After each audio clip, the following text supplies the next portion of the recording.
Chef Ahmed Mati, salam alaikum. Alaikum salam wa rahmatullahi wa barakatuh. J'espère que tu vas bien. Ça va et toi? Ça va, alhamdoulilah. Ça fait longtemps que tu n'avais pas vu. Ouais, j'ai. Enfin, ça fait longtemps qu'on ne m'avait pas vu. Oui, et on m'avait pas entendu. Voilà. Donc j'ai. Ça fait longtemps qu'on ne m'avait pas vu. Ça fait longtemps qu'on t'avait pas vu. Mais on m'avait entendu. Mais on t'avait entendu, c'est vrai. Donc j'ai des questions du frère Bedros, qui t'a envoyé par le biais d'internet. Qui c'est qui l'a invité lui? Et comme il y en a pas mal, on va essayer de faire vite, Inch'Allah. Inch'Allah. On va essayer de faire vite, sinon on fera une partie maintenant et une partie la prochaine fois, Inch'Allah. C'est ce que je lui avais dit à plusieurs reprises au téléphone. Mais comme il est particulièrement insistant, je me suis senti menacé. Donc je laisse arrêter les Donc, a'udhu billahi minash shaitanir rajim, bismillahir rahmanir rahim, wa salatu wa salam ala sayyidina Muhammadin wa ala alihi wa sahbihi ajma'in, wa salam alaikum wa rahmatullahi wa barakatuh. Salam à vous, frères, et le salam à nos frères et sœurs qui nous écoutent, et le bonsoir aux éventuels musulmans qui écouteraient cette présente vidéo. À toi la parole, cher collègue. Très bien. Donc, comment expliques-tu l'animosité entre chiites et sunnites à l'heure actuelle où je te parle, que ce soit sur le plan intellectuel et guerrier? L'animosité entre chiites et sunnites vient que du fait que les sunnites reprochent certaines choses inacceptables que font les chiites, et donc ça engendre une animosité. Donc en fait le problème chiite-sunnite ne date pas du prophète, ne date pas de l'époque des compagnons, il est ultérieur. Et par conséquent, on n'a pas de remède au niveau du Coran et de la Sunna, enfin un remède clair qui nous donne la position à avoir par rapport au chiisme sur certains points. De ce fait, il semblerait que certains se plaisent à jeter de l'huile sur le feu. Ça les arrange pour X et ou Y raison. Comme on sait par exemple que très récemment, il a été dévoilé que le roi d'Arabie Saoudite, il avait invité les États-Unis à aller bombarder l'Iran, à couper la tête du serpent. Est-ce que c'est une position qui est islamiquement acceptable qu'un musulman, entre guillemets, sunnite, propose à des koufars d'aller massacrer non pas que le gouvernement iranien, mais la population iranienne, femmes et enfants comprises, au nom de je sais pas trop quoi, ça me semble pas très islamique. Donc tu vois, donc après, il y a des gens qui sont de mauvaise foi, et la plupart des vidéos que tu vois sur Dailymotion par exemple, et qui dénoncent à juste titre ou pas le chiisme, le font de façon tout à fait inacceptable. Car que lorsque tu es musulman, que tu veux intervenir pour réformer un fait, pour mettre un terme à une injustice ou à une corruption, etc., tu le fais avec une certaine démarche. Tu ne fais pas en venant insulter, etc., etc. Tu comprends ce que je veux dire? C'est comme ça. Donc la plupart le font uniquement en jetant de l'huile sur le feu, et ça c'est pas acceptable. Parce que je pense que la pire des choses qu'il puisse y avoir, c'est que les musulmans s'entretuent. Et ça je pense que c'est... Et pour toi, ta position serait laquelle?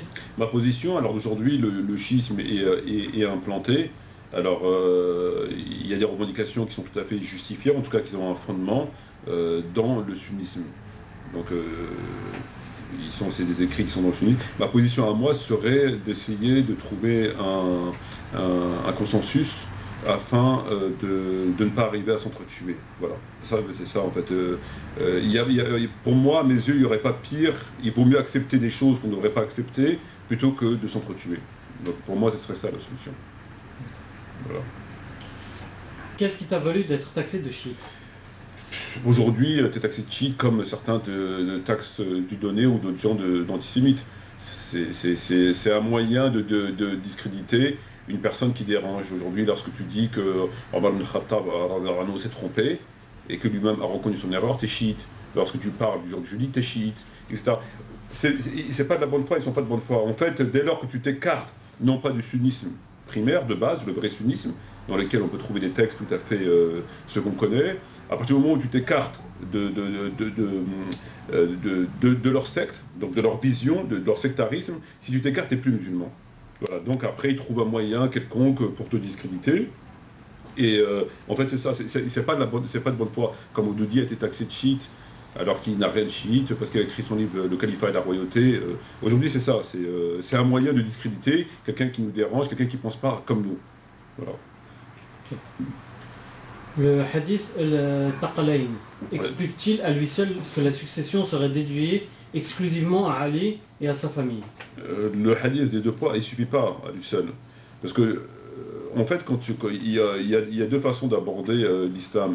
Tu peux le citer? Les deux poids, c'est quand le prophète, il dit, je vous laisse deux poids, deux choses précieuses. Si vous les suivez, vous n'égarez pas après moi, le Coran et ma famille. Donc c'est ce hadith qui est rapporté dans de nombreux livres d'ouvrages dits sunnites. Et donc, il y a deux façons d'aborder la théologie. Il y a une façon d'une simple lecture, donc en lisant, en apprenant ta religion par la lecture et par l'étude.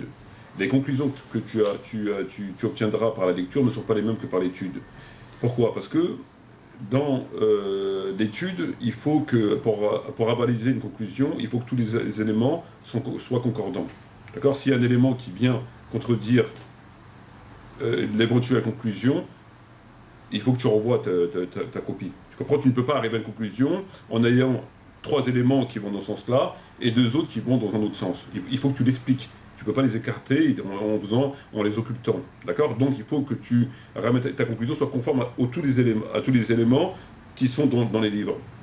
Et le hadith des deux poids, comme le hadith par exemple que Abu Bakr il a dirigé la prière, n'est pas valable pour dire qu'il a été désigné, ou qu'on peut penser que ce soit une désignation, dans la mesure où on sait qu'il y a eu le jour du jeudi. Donc le jour du jeudi semble aller à l'encontre de cette prétention qu'il aurait désigné Abu Bakr. Tu comprends? Et le deux poids aussi n'est pas suffisant en lui-même pour établir une désignation, parce qu'il y a de nombreux hadiths qui sont aussi en faveur d'Abu Bakr, etc., etc. Donc pour arriver à une conclusion, il faut que ta recherche soit 100% en harmonie avec les textes. Ou alors, il faut que tu nous expliques. Et là, malheureusement, pour les deux poids, ou comme pour la question de la désignation d'Abu Bakr qui a dirigé la prière, il y a des nombreux textes qui vont contrecarrer pour l'un et pour l'autre. Donc c'est insuffisant. Même le jour de Gadir Kom, il est insuffisant. Ça ne suffit pas pour dire il a désigné. Okay. D'ailleurs, ce sont si je peux me permettre, la plupart de ces textes-là mettent en valeur ou Abu Bakr, il y a beaucoup de textes qui mettent en valeur Abu Bakr, ou Ammar, donc ils les mettent en valeur, il y a beaucoup de textes qui mettent Ali en valeur, mais entre la valeur et la désignation, c'est deux choses. Normalement, une désignation, c'est une désignation, on désigne. On a un texte qui dit il a désigné. Donc le prophète, à tel moment, il a désigné. Donc c'est clair, je désigne. Or, on n'a pas de texte. C'est toujours des textes qui mettent en valeur. Les mérites d'Abu Bakr, les mérites d'Ali, etc. Donc ça met en valeur, c'est vrai. Donc ça tend vers un potentiel de désignation, une probable désignation, mais la désignation elle-même, on l'a pas. La désignation elle-même, on l'a pas. Et pour Ali, Gadir Kom, c'est pas une désignation? Non, c'est pas une désignation, ça souligne un grand mérite, pour qui je suis le maître, Ali aussi le maître, mais ce texte s'est déroulé après le pèlerinage d'adieu, donc en direction de Médine, de la Mecque en direction de Médine, où le prophète s'est arrêté à Gadir Kom, donc à un endroit où il y a un fleuve, enfin un lac, etc.